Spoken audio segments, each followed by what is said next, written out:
Buffets are a staple of American cuisine. Call it a holdover from our American Revolution days and desire for independence, or chalk it up to the nostalgia of feeling like we're in school again. Americans love serving themselves food from tables filled with every last available option.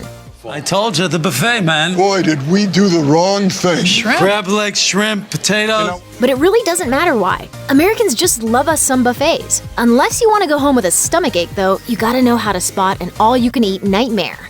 These are the signs you're at a bad buffet. All you can eat. All you can eat? No sneeze guards. Folks back home, they all said, when you get to Vegas, you gotta do the buffet. That annoying piece of glass is designed to protect the food from, well, you and everyone else. That smells good. The National Sanitation Foundation's guidelines for self-service food states that the maximum distance between the bottom of a sneeze guard and the counter below it should be 13 inches. If the sneeze guards are non-existent or very small, you can bet that the food is contaminated pretty regularly. Take it outside, lady. Sneeze guards are required by law and have been around since the late 50s, according to Smithsonian Magazine. So if the buffet you're at doesn't have one, don't risk it. Tainted tongs. Buffet utensils can be pretty gross. Everyone touches all the same tongs and spoons. And don't just assume they all wash their hands before piling up their plates. Personally, I can take or leave shrimp. If I'm being honest, I think I'm a little allergic to it. But today I am gonna gorge myself on it. You know why? Because you're a f***ing idiot. Sydney Ross Singer from the Institute for the Study of Culturogenic Disease told Food Safety News that there are no explicit regulations on how often serving utensils must be changed out. This means the same tongs could be sitting in the salad for an entire day. The exception to this is when utensils are dropped on the floor. In that case, they should be replaced immediately. A buffet? Oh, if only I had my wallet with me. It's free. But how many times have you seen someone wait patiently for tongs to be replaced at a buffet? Probably zero, unless you count hands as clean utensils.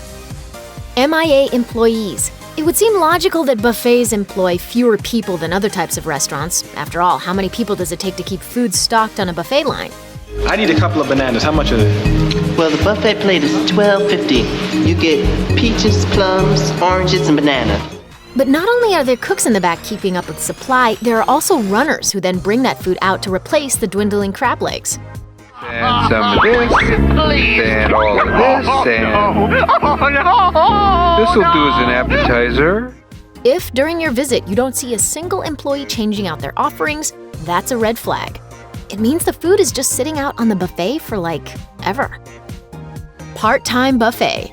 Some restaurants only offer a buffet on the weekend, and while this isn't exactly a bad thing, if a restaurant only hosts a buffet once a week, be on the lookout for recycled food that's on the verge of spoiling. I guess that would be okay to eat. It's been there for months. Of course, the food could still be perfectly okay. After all, that's the idea behind leftovers. But at a restaurant, you don't know exactly how close things are to spoiling. I want a yogurt parfait, spare ribs, a waffle, 4 cookies, and an egg white omelet. Not making the grade. The Food and Drug Administration publishes a food code every 4 years that outlines best practices for restaurants and other retail food establishments. But the code doesn't have to be followed uniformly, and sanitation regulations vary by state. Well, la-dee-da. Paper and everything.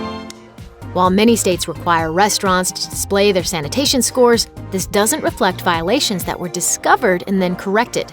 I want the truth! You can't handle the truth! Looking up trends in violations can tell you whether the place you're frequenting has had any issues. If your favorite buffet isn't always making the grade, it may be time to find a new one. Mystery loaf. Unidentifiable foods are never a good sign, especially at a buffet. Doesn't look like chicken. Oh, you're right. This isn't chicken. This is chicken. Want some? Not all buffets label their offerings for the day, and sometimes it's tough to tell what's what. Is that fish or chicken? Potatoes or pasta? If you're at a buffet and can't identify the food you're looking at, abandon ship immediately. Go get 'em, Tiger! Thanks for watching. Click the mashed icon to subscribe to our YouTube channel. Plus, check out all this other cool stuff we know you'll love too.